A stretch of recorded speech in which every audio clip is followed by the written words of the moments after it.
দৌলতদিয়া ফেরিঘাটের সবগুলো সংযোগ সড়কেরই বেহাল দশা। রাজধানীর সাথে দেশের দক্ষিণ ও দক্ষিণ পশ্চিমাঞ্চলের গুরুত্বপূর্ণ এই সংযোগ পথে আরও নানা রকম ভোগান্তির শিকার হতে হয় যাত্রীদের।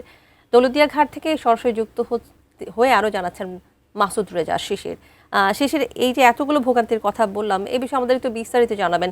এই বিষয়ে কোনো ব্যবস্থা এখনো কি নেওয়া হচ্ছে না? আপনি যেমনটি বলছিলেন আসলে যে ভোগান্তির যে কথাটা আসলে বলা হচ্ছে সেটা হচ্ছে এই যে আমরা এই মুহূর্তে আপনি জানেন যে লঞ্চ ডুবির যে ঘটনা সেই ঘটনার কিন্তু পঞ্চম দিন চলছে। পঞ্চম দিনে কিন্তু আসলে উদ্ধার অভিযানের যে বিষয়টি সেটি কিন্তু আমরা দেখতে পাচ্ছি যে উদ্ধার অভিযান কিন্তু চলমান রয়েছে। পাশাপাশি আমি যে বিষয়টি বলার জন্য একটু বলতে চাই সেটা হচ্ছে আহ, এই ফেরিঘাটের যে অ্যাপ্রোচ সড়কগুলো আছে সেই সড়কগুলার কিন্তু খুব বেহাল দশা।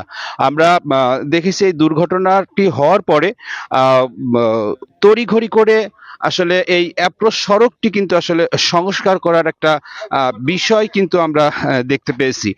আহ, এই ফেরিঘাটে কিন্তু আসলে তিনটি ফেরিঘাট সচল ছিল, তার মধ্যে এই 3 নম্বর ফেরিঘাটটিতে দুর্ঘটনা ঘটার পরে এখন দুইটি ফেরি কিন্তু সচল রয়েছে, যে কারণে আসলে যাত্রীদের আসলে যাতায়াতের যে ভোগান্তি সেটা কিন্তু আসলে লক্ষণীয়। আপনি ক্যামেরার সাহায্যে আপনি আসলে দেখতে পাচ্ছেন যে এই সড়কে একদম মানে নিম্নমানের কিছু ইট এবং বালি দিয়ে কিন্তু অতি দ্রুত আসলে সংস্কার করে তথ্য লোপাট করার যে একটা প্রচেষ্টা, সেই প্রচেষ্টা মনে হচ্ছে তারা মানে করেছে।